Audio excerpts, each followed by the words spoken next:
안녕하세요. 집집입니다. 이번 시간부터 본격적인 난이도 상승이 들어가는데요. 단단히 마음먹고 그럼 들어가 보겠습니다.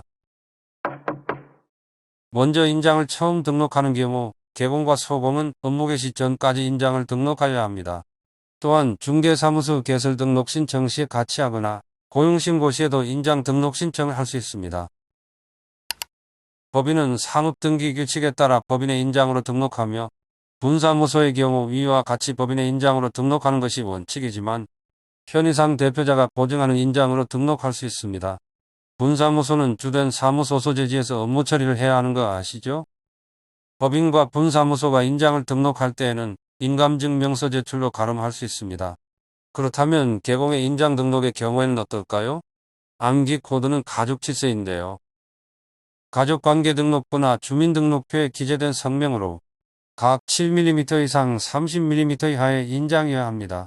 또한 인감도장이 아니어도 무방합니다. 다시 가족관계등록부나 주민등록표에 기재된 성명으로 각 7mm 이상 30mm 이하의 인장이어야 합니다. 또한 인감도장이 아니어도 무방합니다. 인장이 변경된 경우에는 갈아치는 거니까 7일 이내 변경 등록을 해야 합니다. 인장을 처음 등록하거나 변경 등록하는 경우 모두 전자문서로도 가능합니다. 다음은 4가지 계약서 비교인데요. 암기 코드는 일전화 거입니다. 먼저 일전화 거 순으로 암기하시면 좋은 것은 또는 및입니다. 소명 또는 날인과 소명 및 날인이 다른 것을 주의하셔야 하는데요. 일반과 전속 중 계계약서는 소명 또는 날인, 확인설명서와 거래계약서는 소명 및 날인입니다. 또한 각 서류의 보존기간은 일반 중개계약서는 양식 사용 의무도 없고 보관 의무도 없는 반면 전속계약서와 확인설명서는 3년, 거래계약서의 경우 5년을 보관하여야 합니다. 이 경우 전속계약서는 원본인 반면 확인설명서와 거래계약서는 그 원본 또는 사본 또는 전자문서로 보존해야 합니다. 다만 공인전자문서센터에 보관한 경우에는 그러하지 않습니다. 이제 일반 중개계약서부터 자세히 들어가 보겠습니다. 의뢰인은 일반 계약서의 거의 수준을 요청할 수 있는데요. 거래 예정 가격, 중개 대상물의 위치 및 규모, 중개 보수, 그 법 준수 사항을 기재할 것을 요청할 수 있습니다. 또한 중개 외에는 동일한 내용의 일반 중개 계약을 다수의 개업 공인 중개사와 체결할 수 있습니다. 매도하는 자는 소유자 및 등기 명예인, 거래 규제 및 공법상 제한 사항을 기재해야 하며 매수하는 자는 희망 지역과 가격을 기재합니다. 일반 중개 계약서는 표준 서식은 존재하지만 사용 의무는 없는 반면 전속 계약의 경우에는 반드시 규정된 양식을 통해 작성하여야 하며 확인 설명서도 마찬가지입니다. 그러나 거래계약서는 서식도 사용 의무도 없습니다. 그럼 전속계약서를 자세히 들어가 보겠습니다. 전속중개계약서의 유효기간은 3개월이 원칙이며 특약으로 달리 정할 수 있지만 계약서를 중개 외인에게 교부 후 3년간 보존해야 합니다. 또한 계약 체결 후 7일 이내 부동산 거래 정보망 또는 일간신문에 공개하여야 합니다. 공개한 때에는 지체 없이 의뢰인에게 이 사실을 문서로 통지하여야 하며 2주일에 1회 이상 업무 처리 상황을 문서로 통지하여야 합니다. 그렇다면 어떤 내용을 7일 이내 일간신문 또는 부동산 거래 정보망에 공개해야 할까요? 암기 코드는 중도 수도 공권 소금리 1소진입니다.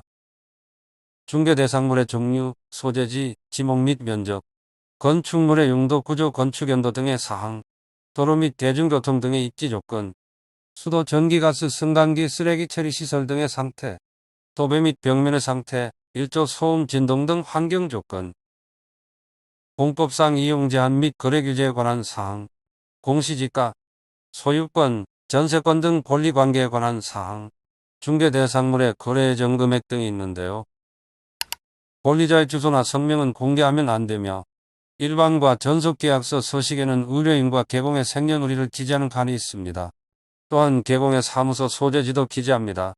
반면 임대차의 경우 공시지가는 꼭 알아야 할 사항이 아니므로 공개하지 않을 수 있습니다. 또한 의뢰인이 배신이나 배제를 한 경우에는 100% 보수를 위약금으로 지급하여야 하며 의뢰인이 스스로 발견한 상대방과 직거래한 경우에는 50%의 범위 내에서 전속계약을 체결한 공인중개사가 쓴 비용을 지급해야 합니다. 50%를 지불해야 하는 것이 아니라 50% 범위 내에서 지불임을 주의하셔야 합니다. 확인 설명은 중개가 완성되기 전 권리를 취득하려는 자에게 해야 하며 위반 시에는 500만 원 이하의 과태료가 부과되고 중개가 완성된 때에는 확인 설명서와 거래계약서를 작성하여 쌍방에게 교부합니다. 이를 위반하면 업무정지 처분의 대상이 됩니다. 또한 분사무소에서 중개가 완성된 경우 확인 설명서에 서명 및 날인을 해야 하는 사람은 대표자일까요? 책임자일까요? 네. 분사무소 책임자가 서명 및 날인을 해야 합니다. 이제 확인 설명사항과 확인 설명서에 대해 알아보도록 하겠습니다. 먼저 확인 설명사항과 확인 설명서에 기재해야 할 사항이 다른데요.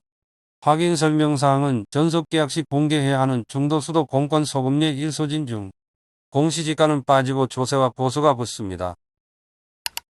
여기서의 중개보수는 거래 확정금액이 아닌 거래 예정금액을 기준으로 계산되며 부가가치세는 포함되지 않습니다. 또한 중개 대상 물건의 근저당권이 설정된 경우에는 채권 최고액을 확인하여 설명하여야 하는데요. 현재 채무액까지 설명할 필요는 없죠. 다음은 확인 설명서에 기재해야 할 사항입니다. 주거와 비주거, 토지, 입광공으로 나뉘며 또 기본과 세부로도 나뉘는데요. 블로그에 업로드된 표를 참고하여 한 문제를 꼭 맞추셔야 하겠습니다. 내진 설계 적용 여부는 기본 확인사항이며 내부 외부 시설물의 상태는 세부 확인사항입니다. 세부 확인사항의 암기 코드는 실내벽환인데요.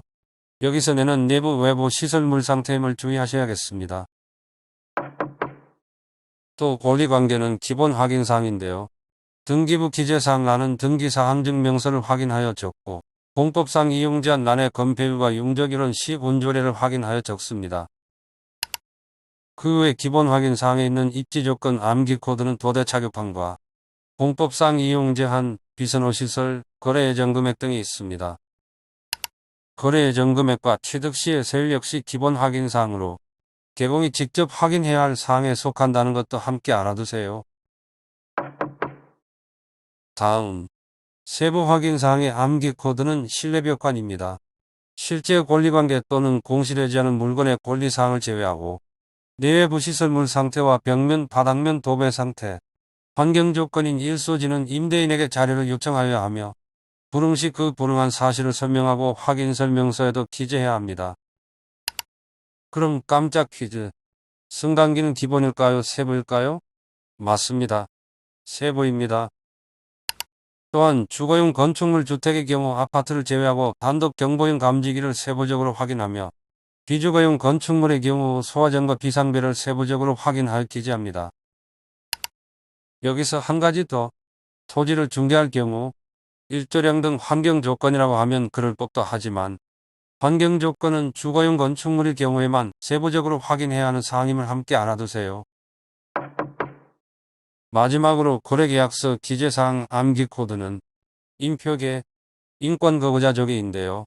거래 당사자 인적사항과 물건의 표시, 계약일, 인도 일시, 권리 이전의 내용, 거래금액 지급에 관련된 사항, 그 밖에 다 확인 설명서 교부일자, 조건기한이 거래계약서의 필요적 기재사항입니다. 거래계약서는 양식이 없으니 양식을 사용할 의무도 없지만 국장이 표준서식을 정하여 그 사용을 권장할 수는 있습니다. 작성된 거래계약서는 대통령령으로 정하는 기간인 5년간 보존하여야 합니다. 오늘 내용은 쉬워 보이지만 디테일한 공부가 필요한 파트입니다. 반복하여 자신의 것으로 꼭 만드시길 바랍니다. 그럼 다음 시간까지 화이팅입니다.